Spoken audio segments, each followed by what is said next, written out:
Item of business is the members' business debate on motion 18800 in the name of Liam Kerr on the insights of the reports of the Energy Transition Institute at Robert Gordon University, striking the balance. This debate will be concluded without any questions being put, and I would invite those members who would wish to speak in the debate to please press the request to speak buttons, and I call on Liam Kerr to open the debate. Up to 7 minutes, please.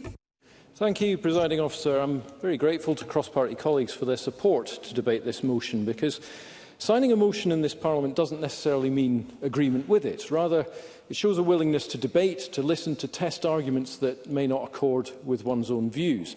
And any debate on oil and gas can often polarise views. So I'm somewhat appalled, actually, that the Green Party, so recently a party of government, and which has called a debate on oil and gas tomorrow, has not only refused to sign my motion, which I drafted very carefully to avoid being divisive, but hasn't even bothered to attend and hear arguments that might challenge its ideology.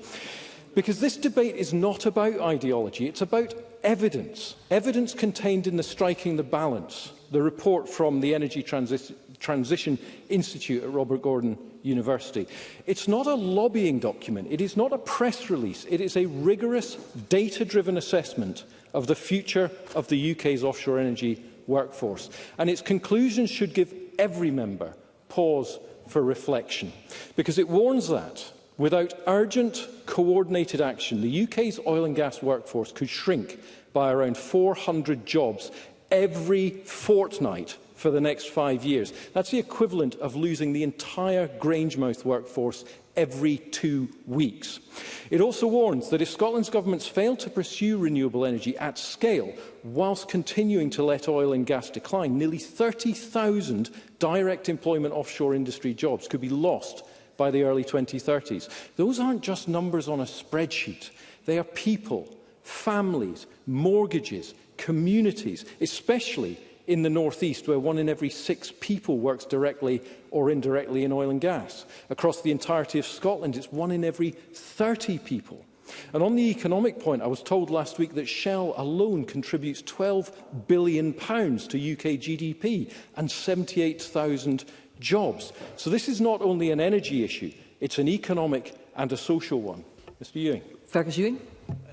I thank Mr Kerr for giving way. Does he also agree with me that the real tragedy about this prospective job losses on a scale which is greater than the 80s when we saw Ravenscraig and so on is entirely avoidable if we resume maximum economic recovery as the policy that we used to have when I was Energy Minister, and also we reduce the profits levy?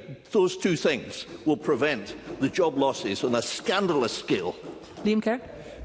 Fergus Ewing is absolutely right. I couldn't agree more, and I will address that because the Striking the Balance report actually justifies exactly what we've just heard. It reaches, I think, 3 fundamental conclusions. First of all, demand for oil and gas is not going away. By 2050, the UK will still require significant amounts, only about 30% of which will be domestic, to heat our homes, to keep the lights on, to make your mobile phones, to fuel your cars and buses and trains, to run medical equipment, to make fertilisers.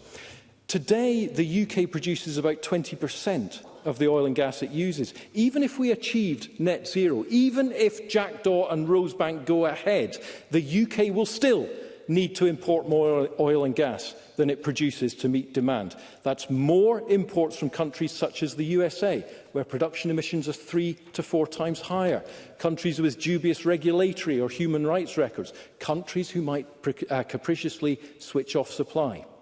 And secondly, there will be no just transition without the oil and gas industry. The real choice is not between oil and gas or renewables. It is between a managed transition which maintains a viable domestic industry whilst building renewables, hydrogen, carbon capture, or an accelerated decline of exporting jobs, losing skills and importing our energy at higher cost and higher carbon. The difference between those futures lies not in geology or technology, but in political decision-making. And that is the third conclusion, Presiding Officer. The role of both Scotland's governments. The UK government's fiscal regime is now one of the most regressive in the world. Investment allowances have been stripped out, creating uncertainty. Meanwhile, Norway provides a stable, progressive regime, continues to invest and uses the proceeds to fund its transition. And that is why Fergus Ewing is right. We must see an end to the energy profits levy and the UK government's ridiculously naive ban on new oil and gas licences.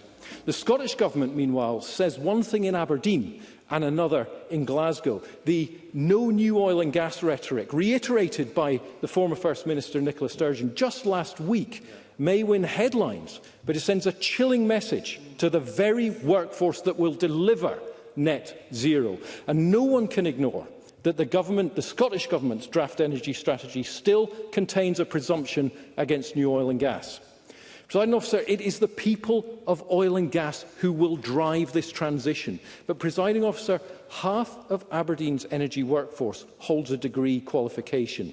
If policy tells them that they have no future here, they will simply go elsewhere, representing a loss to our economy, a grave loss to our population, and a loss to any chance of delivering the transition.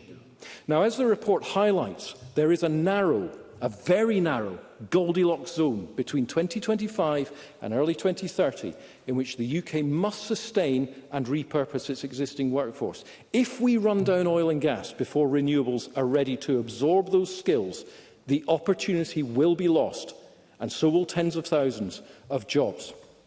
Presiding Officer, I think we all share the same destination. A Scotland that is prosperous, sustainable and secure, running off a genuinely balanced energy mix. The question is how we get there.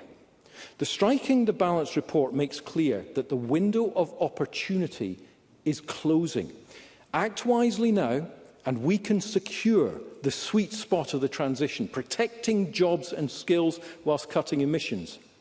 Act too slowly or ideologically, and we risk losing the workforce, the supply chain and the capacity to deliver any transition at all. This is not about oil and gas versus renewables. It is about the North Sea and the energy transition.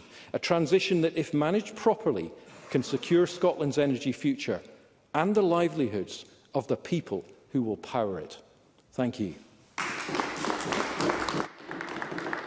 Thank you, Mr Kerr. We now move to the open debate. Backbench speeches of up to 4 minutes. I call Audrey Nicholl to be followed by Douglas Lumsden. Ms Nicholl. Thank you, Presiding Officer, and thank you to Liam Kerr for bringing forward this motion, which I'm very happy to support. And I commend Professor Paul Delou and the team at the Energy Transition Institute at Robert Gordon University for producing the excellent Striking the Balance report that sets out the predictions for the future of the UK offshore energy workforce across 3 scenarios and through the prism of policy, cost pressures, industry dynamics, among others. But underpinning the analysis is some important context. Firstly, despite the UK oil and gas industry decline, demand remains, as we heard from Liam Kerr. As such, around 70% of our oil consumption will be met from imports. Secondly, global electricity and gas demand increased sharply in 2024 and requires transformative action now to meet future demand. And thirdly, Scotland's energy future is at a critical juncture. So, focusing on offshore wind, the scenario model delivery of 50, 70 and 90 gigawatts, respectively, by 2030, with similar scenarios considered across hydrogen and CCUS. Now, to develop the low-case scenario, 50 gigawatts by 2030, the UK requires to install around 35 gigawatts of new wind capacity, or nearly 6 gigawatts annually, around 1 turbine each day.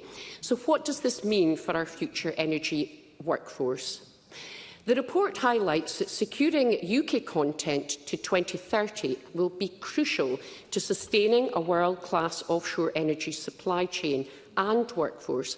As such, energy policy must evolve to incentivise domestic production through, for example, tax and policy incentives.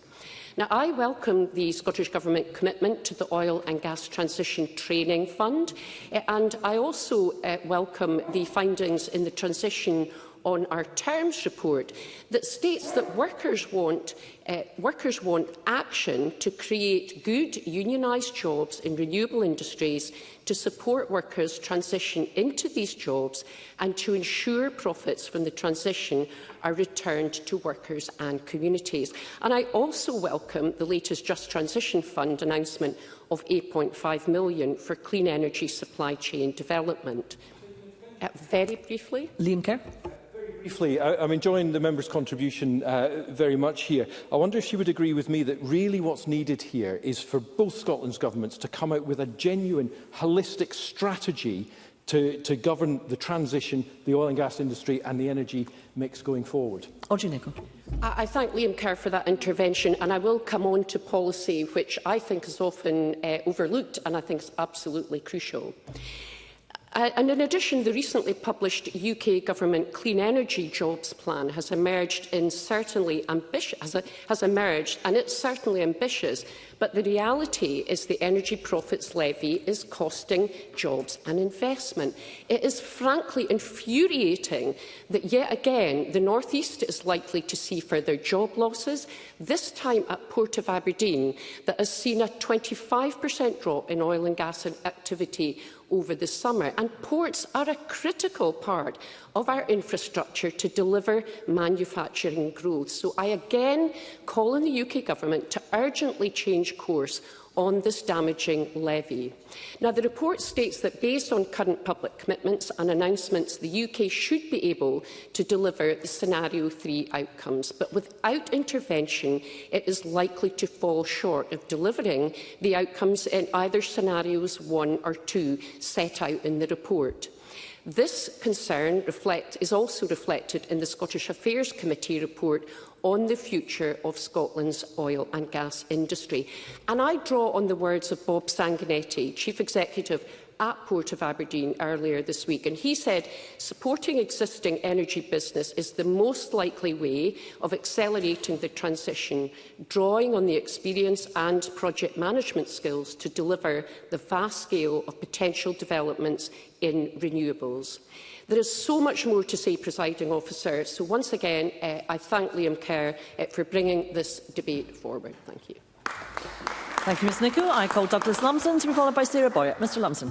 Thank you, Presiding Officer, and I congratulate Liam Kerr for bringing tonight's debate and also congratulate him on his contribution. I welcome the publication of the RGU Energy Transition Institute's latest report. It's a serious piece of work, grounded in evidence, and sets out clearly what Scotland must do if we are to protect jobs, maintain energy security and build a truly managed transition.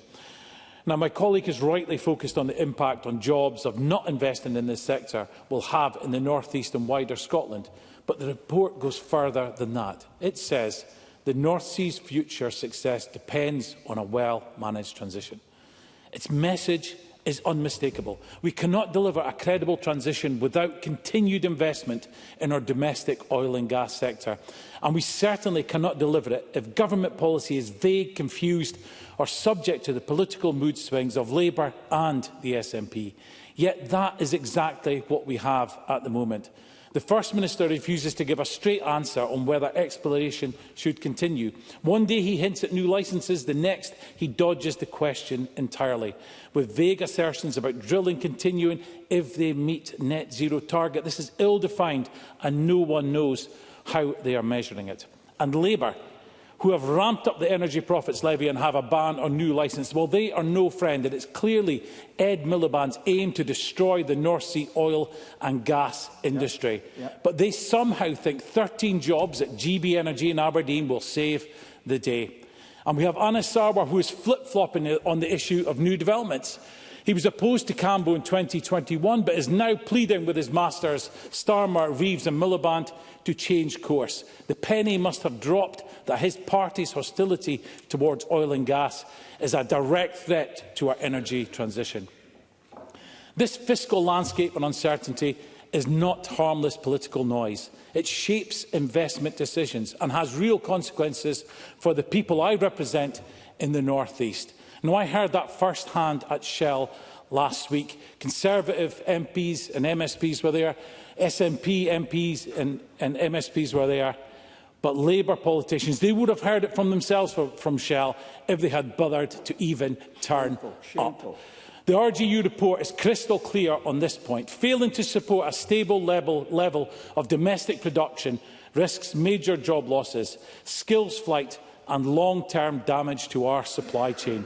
If we do not back our homegrown sector, final investment decisions will move abroad and the workforce will follow. Presiding Officer, that is not a theoretical risk. My constituents in the North East already feel the impact of mixed messages and political drift. These are communities built on decades of expertise, innovation and hard work. If we fail to give the industry clarity and confidence, we put thousands of families at risk and undermine the very capabilities we need to deliver the energy transition. On the front page of the P&J today, we can see that, where Aberdeen Harbour are laying off jobs because of the lack of oil and gas throughput coming through, while the throughput for renewables is not there yet. And let's be absolutely honest, if we shut down our domestic sector too quickly, Scotland will not consume less oil and gas. We will simply import more of it, normally from countries with higher emissions, lower standards and none of the economic benefits staying here at home. This is environmental irresponsibility dressed up as virtue. The RGU report calls for coordinated action, long-term planning and a clear pathway for the offshore workforce. Presiding Officer, Scotland can lead the energy transition. The North East can remain the beating heart of the UK's offshore workforce. But that requires honesty about the journey, certainty for industry and respect for the communities whose livelihoods depend on these decisions. The RGU report shows the path and it's time for government to follow it. Thank you, Presiding Officer. Thank you, Mr Lumsden. I call Sarah Boyack to be followed by Fergus Ewing. Ms Boyack. Presiding Officer, I also want to thank Liam Kerr for bringing this important debate to the Chamber today, because we need to think through the insights that come from the Striking the Balance report. It is a pivotal moment for our energy transition, and the question is not if Scotland and the UK move away from fossil fuel reliance, but how we make that shift in a way that is fair, that is planned, that is inclusive for workers, for communities, and to deliver for our economy at the same time, maximising opportunities, whether it's manufacturing or utilising the raft of new technologies that are becoming available. And firstly, we must plan ahead. And as colleagues around the Chamber have said, we know that oil and gas production in the North Sea is going to be part of our energy mix for decades to come. But the report highlights correctly that this pace and shape of workforce supply and demand will define whether this is a fair transition or whether it negatively impacts on people's employment opportunities and the local economy. And we cannot leave that skilled workforce scrambling for opportunities. We need to make sure that the opportunities are there for them. And a key issue that we've been lobbying on is the oil and gas passport. So the energy and skills passport makes sure that workers who've built their careers in oil and gas have the training, who've got the experience and the qualifications, that's all recognised.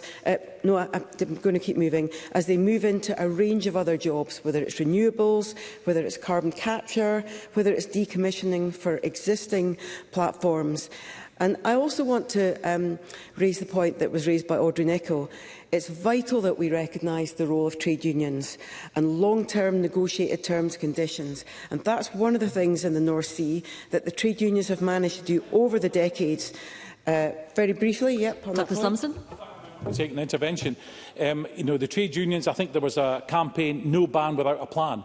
Is that something Labour support, or have they abandoned that like the rest of the North East? Sarah Boyack. Well, that is the point, and that's what comes through in this report, that we need to make sure that we are working with the trade unions now, because as change accelerates, they need to be at the table to design that just transition, safeguarding the jobs that we have already, but also thinking about the standards going forward. One of the really important recommendations, I think, in the report is that we need to make sure that supply chains and manufacturing content are increased, because the report identified that raising UK content in renewables projects, for example, aspiring to 40% 40%, you would think actually we'd do all of it here, but we don't. That would in itself generate thousands of additional jobs. And to realise that opportunity, we need strong signals and investment so that we get manufacturing plants. We've got Sumitomo's being established. We need more supply chain confidence and investment in local communities. And I agree with everyone in the room, the next 5 years are crucial. So, the UK Government's recent announcements reflect that. The National Clean Energy Jobs Plan, it does forecast hundreds of thousands of jobs over the next 5 years, but it also explicitly sets out how to support workers both in the fossil fuel sectors into clean energy, but also to collaborate with trade unions and education providers. And one of the things I think that we could do is look at how the existing plants that we have offshore can be more energy efficient. For example, offshore wind can actually reduce the carbon emissions of existing oil and gas going forward. So we need that, and things like shipping investment to make sure that we've got the manufacturing that's going to support the North Sea. I also think that the Build It in Britain ambition is about backing manufacturing, homegrown supply chains, and particularly supporting coastal and industrial communities. And that's critical because it shows that the UK Government understands that just transition means new jobs, new investment. It's not just about decarbonising our economy, it's about building in. And looking at Grangemouth, that's a key test case for us. We've lost the refinery, so we need to see more investment. And that's why the lack of industrial planning from the Tory government historically, previously SNP, we've seen just in the last year and a half Labour support in the Grangemouth area with its role in the £100 million growth deal, Project Willow, and additional money from the National Wealth Fund. We need to secure a future for those that are living in the communities so that there is a fair transition. And that means investment. It means hundreds of £millions, both from government but also from the private sector. And it's about turbines, cables, platforms being made here in Scotland so that people are trained here and the communities benefits. And communities have to benefit. So we need to plan ahead, work together across our governments, supporting high-quality jobs, securing our energy future and making sure that in the next 5 years we turn ambition into delivery so that the words just transition actually mean something real for workers and our communities. Thank you, Ms Boyack. I call Fergus Ewing to be followed by Kevin Stewart. Mr Ewing. In congratulating Liam Kerr for his bringing this debate here, it is a real matter of sadness and shame, I think, that there has not been a full day's debate on our energy situation in Scotland from the Scottish Government. And I hope the Minister may comment on that. Presiding Officer, perhaps the world's foremost energy expert is Daniel Yergin, who was a Pulitzer winner for his book about the oil industry, The Prize. And he remarked that the transition from wood to coal took 200 years. The transition from coal to oil took 100 years, from the discovery in Pennsylvania in 1859 to the 1960s, when oil overtook coal as the most widely used fuel. Now, the point I'm making is transitions take a long time. It takes a long time for things to be done. My God, I even was told it took 5 years to build a lay-by by a rather Rufo, Director of Transport in Highland Council. How do we think that we're going to transform everything in Britain, which uses 3/4 of its energy needs from oil and gas, by 2030, as Mr Billman, or 2045, as the Scottish Government says? It's for the birds. And whereas I worked with Paul Delot when I was Energy Minister very closely and regard him as a friend, and have a great deal of admiration for his work and the fellow work of his project director, I do wonder whether even the lowest scenario of the three that he makes, and I can't go into the details, haven't time, on hydrogen, carbon and wind, are themselves over-optimistic.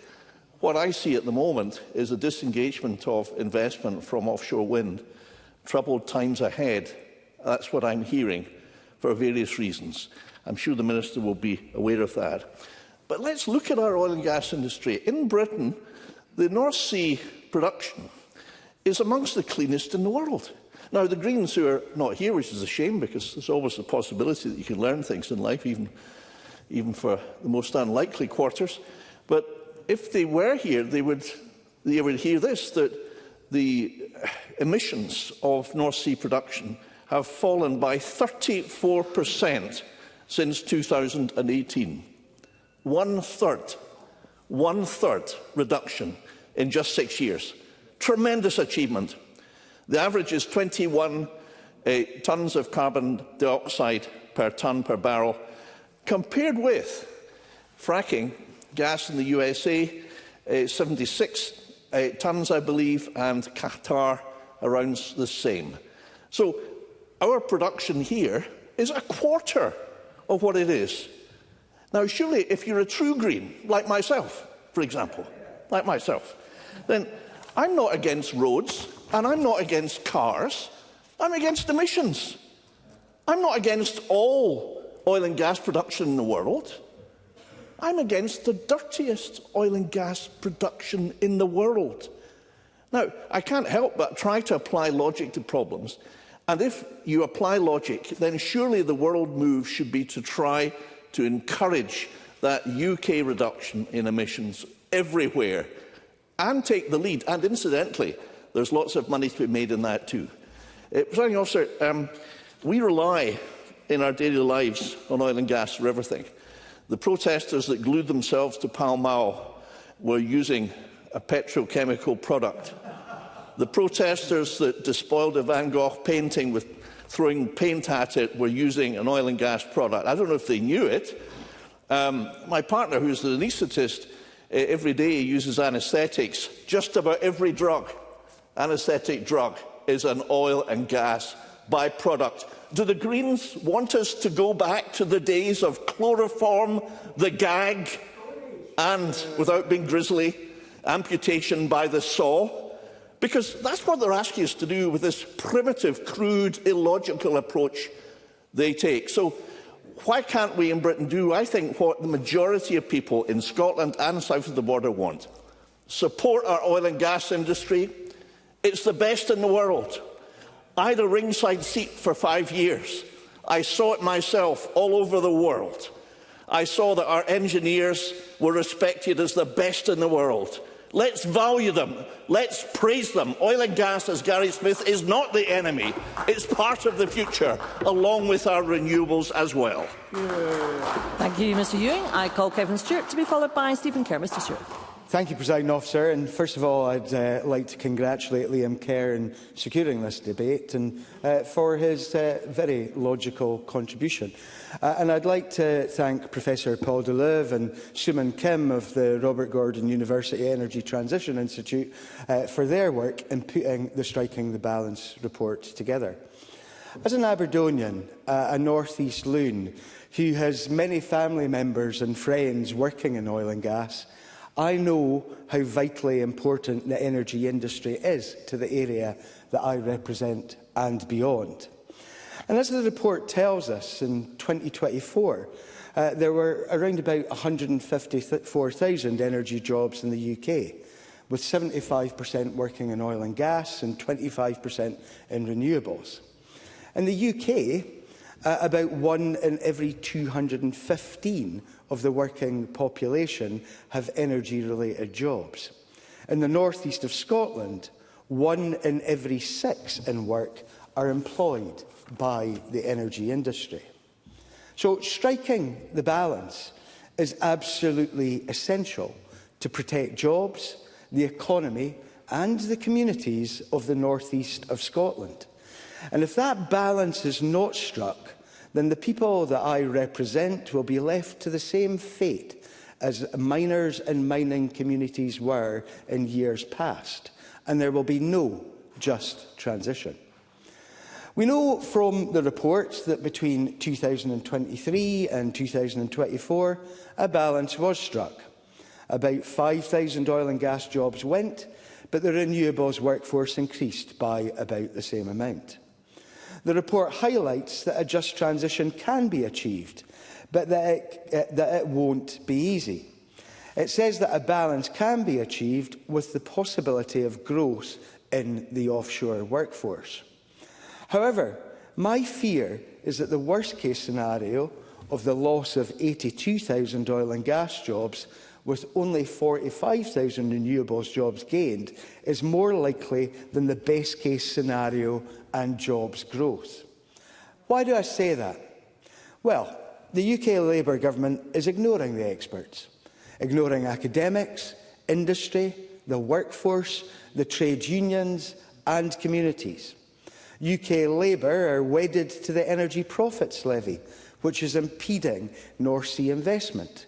They are thorough to halting further exploration, and they are failing to invest enough in the renewables sector.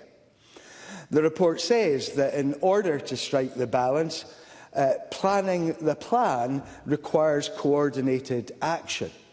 But the problem is Labour has no plan. Shutting down the North Sea prematurely and importing oil and gas from elsewhere is not a plan.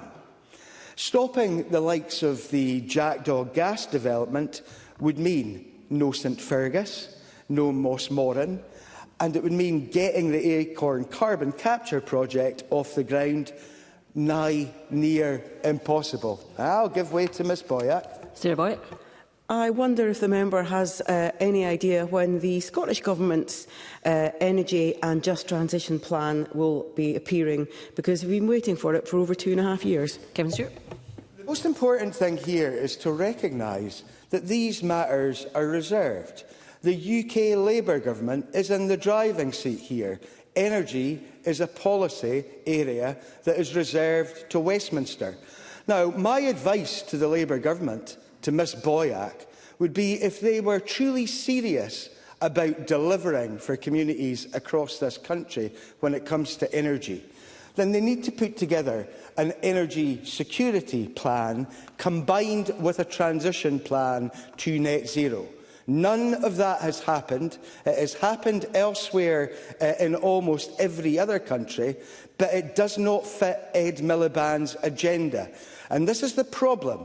This is all far too ideological when it comes to Labour. So, I talked about that possible loss. No Jackdaw, no St Fergus, no Moss Moran, no Acorn.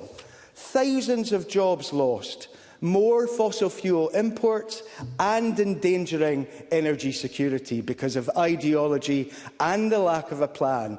That would be unforgivable. Labour must listen. They must change their ways, and they must walk us back from the cliff edge that my constituents and others are currently facing. Thank you, Mr Stewart. And I call Stephen Kerr. Mr Kerr. Well, if I'm frank, I find it a bit rich listening to Kevin Stewart go on the way he's gone on, because I've sat in this Parliament, as the rest of us have. Thank goodness for the official record, because it will show that the SNP and its leadership have consistently demonised the oil and gas sector. And Kevin Stewart may wish to intervene. I'm happy to let him do so. Kevin Stewart. That Mr Kerr has allowed me to intervene. Can I say, repeat what I said at the very beginning about Mr Kerr's logical contribution? Now, Mr Kerr, others and I were involved in a debate on Friday. We agree on most points. The problem is that in this place, things become far too political on this issue. What we need here is logic. Let's follow the logic of the academics like Paul Deleuve, and let's put aside the party political aspect of this to the degree that often comes across. Long intervention, Mr Kerr. Well, all very good from Kevin Stewart, but unfortunately some of us have a longer-term memory of what the SNP have been up to over the last 4.5 years, certainly in the time I've been in this Parliament. You can disown now, if you wish, Nicola Sturgeon, but she popped up last week and repeated all the same stuff she was saying as First Minister. You can disown Humza Yousaf on the same basis. But the reality is the reality. This is a debate that goes to the very heart of the future of Scotland's economy. Are we going to go for common sense economic principles? Are we going to go for economic growth? Are we going to put the people of Scotland first? Or are we going to remain entrapped by an ideology of a fringe group of extremists who would like to see us return to the Stone Age. That's the choice that we have to make. I feel sorry for Ben McPherson, because this is not his brief. I'm a bit perplexed as to why he's the minister that's answering, other than the fact that it's a university paper. But that university paper makes it clear, and it's, I think, pronounced Professor Paul Deleuze. He writes that sustaining Scotland as an energy powerhouse requires hard choices, and that without intervention, Scotland's supply chain and workforce will be impacted disproportionately. And he also calls for honesty and candid dialogue.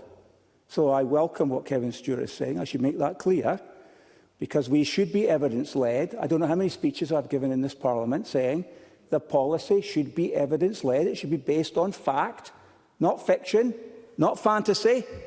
Because if we don't come up with a common UK policy framework in energy, one that achieves what we want it to achieve, then in the words of Paul Deleuze, we will be sacrificing our energy resilience and our national security.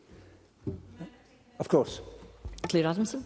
I wonder if Mr Kerr listens to Life Scientific on Radio 4, which had a prominent climate expert on it today, explaining that Professor Pierre Friedlingston was explaining that this isn't a matter of economics, this is a matter of survival, and that if we do not do more to tackle the climate crisis and our use of carbon, then we will all be paying that price.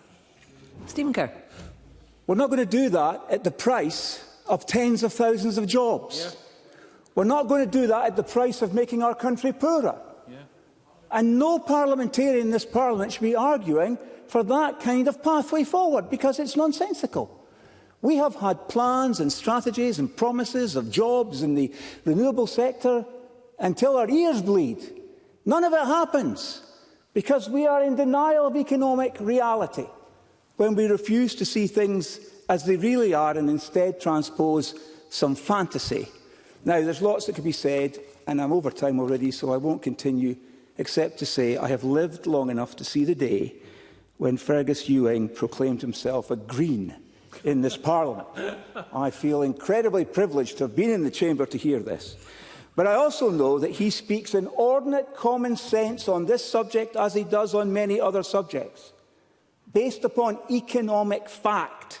And I would ask all of us, particularly as we look ahead to tomorrow's debate on the future of Rosebank, that will be a very interesting vote tomorrow. No doubt it will be, as is the way of the Scottish Parliament, it will be amended out of sight by the SNP and Green majority. But I'll close with the words of Kemi Badenoch. We are in the absurd situation where our country is leaving vital resources untapped, while neighbours such as Norway extract them from the same seabed. Madness. Thank you, Mr Kerr. I now would call the Minister, Ben McPherson, to respond to the debate. Around 7 minutes, please. Thank you very much, Deputy Presiding Officer, and thank you to all colleagues for what has been, I think, a good debate and an important debate with an honest exchange of views and insights. And I also pay tribute to Liam Kerr for bringing this debate to the Chamber and the constructive way in which he drafted his motion and presented it at the beginning. And that is exactly the sort of approach that we need collectively on this extremely important issue and challenge. I welcome the opportunity to close for the Government with regard to the fact that this is absolutely relevant to the skills agenda and this is necessity for retraining and making sure that our people are able to maximise the opportunities and transition to use their skills and knowledge. The Energy Secretary is at COP, where this whole question, of course, will be being discussed at a global level.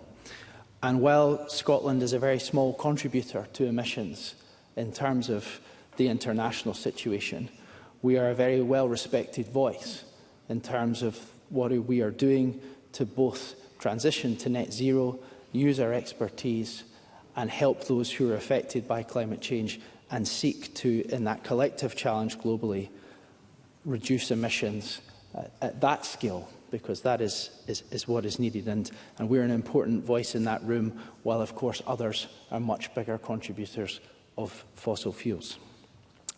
I also want to start today's summing up by restating our firm commitment as a government to delivering a just transition to net zero workers, communities and businesses across Scotland, particularly, of course, in the North East. And we've had many colleagues from that part of Scotland rightly contributing today. But as I have said in other debates, and others emphasised during today's discussion too, for those of us who represent constituencies elsewhere, this is such an important industry and sector, not just because of its national significance to all of our lives and our economy, but also because of the indirect jobs in other parts of Scotland, including in my constituency.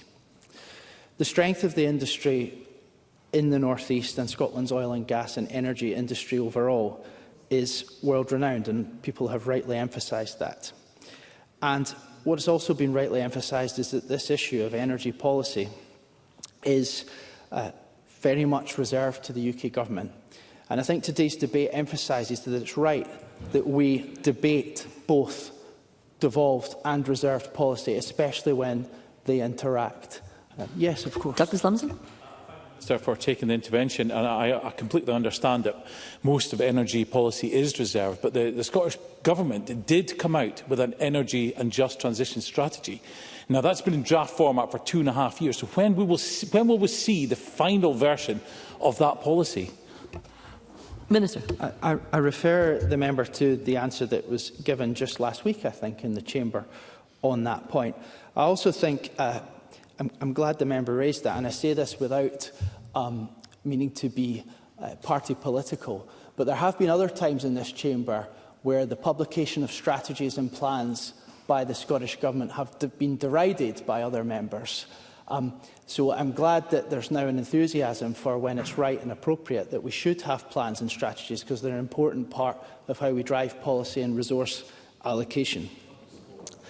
The point was raised about, in terms of reserve policy, around the energy profits levy.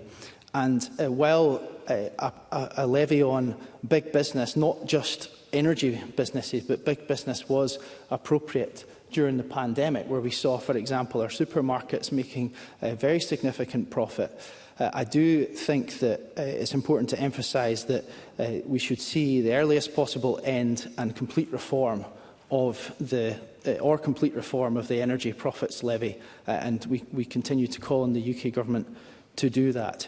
I think as well it's interesting that Norway was raised as an example, and I think it's where we are now in terms of the economy of the North East and all of Scotland.